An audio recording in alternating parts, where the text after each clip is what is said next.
US president Donald ട്രംപിന്റെ പകരച്ചുങ്ക അന്യായം supreme കോടതിയിൽ വാദിച്ചു തോൽപ്പിച്ചത് ഇന്ത്യൻ വംശജൻ. മുൻ ആക്ടിംഗ് സോളിസിറ്റർ ജനറലും അഭിഭാഷകനുമായ നീൽ കത്യാലാണ് ട്രംപിന്റെ അന്യായ തീരുവെ US പരമോന്നത കോടതിയിൽ പരാജയപ്പെടുത്തിയത്.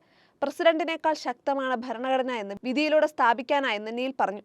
തോന്നുന്നത് എന്തും ചെയ്യാൻ പ്രസിഡന്റിന് കഴിയില്ല. വ്യക്തികളെക്കാൾ മുകളിലാണ് ഭരണഘടന. ട്രംപ് നിയമിച്ച ജഡ്ജിമാരിൽ 2 പേർ തങ്ങൾക്ക് അനുകൂലമായി വോട്ട് ചെയ്തത് വിധിയിൽ നിർണായകമായെന്നും അദ്ദേഹം പറഞ്ഞു. അമേരിക്കയെ സംബന്ധിച്ച് വലിയ കാര്യമാണ് സംഭവിച്ചത്. കുടിയേറ്റക്കാരന്റെ മകനായ എനിക്ക് കോടതിയിൽ ഈ പ്രസിഡന്റ് നിയമവിരുദ്ധമായി പ്രവർത്തിക്കുന്നുവെന്ന് പറയാൻ കഴിഞ്ഞു.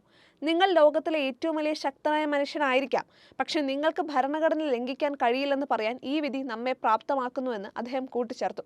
സുപ്രീം കോടതി നിയമവാഴ്ചയ്ക്കും എല്ലാ അമേരിക്കക്കാർക്കും വേണ്ടി നിലകൊണ്ടു.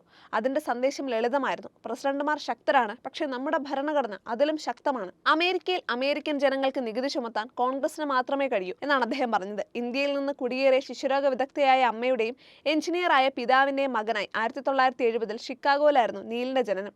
അദ്ദേഹം നിലവിൽ മിൽബാങ്ക് LLPയിലെ പങ്കാളിയും ജോർജ് ടൗൺ യൂണിവേഴ്സിറ്റിയിൽ നിയമ പ്രൊഫസറുമാണ്. കൂടാതെ ഹാർവാർഡ്, യേൽ ലോ സ്കൂളുകളിൽ വിസിറ്റിംഗ് പ്രൊഫസറായും സേവനമനുഷ്ഠിച്ചിട്ടുണ്ട്. US സുപ്രീം കോടതിയിൽ 54 കേസുകൾ അദ്ദേഹം വാദിച്ചിട്ടുണ്ട്.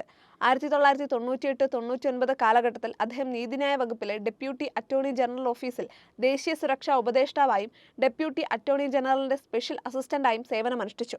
US നീതിന്യായ വകുപ്പിന്റെ ഏറ്റവും ഉയർന്ന ബഹുമതിയായ എഡ്മണ്ട് റാൻഡോൾഫ് അവാർഡ് നേടിയിട്ടുണ്ട്.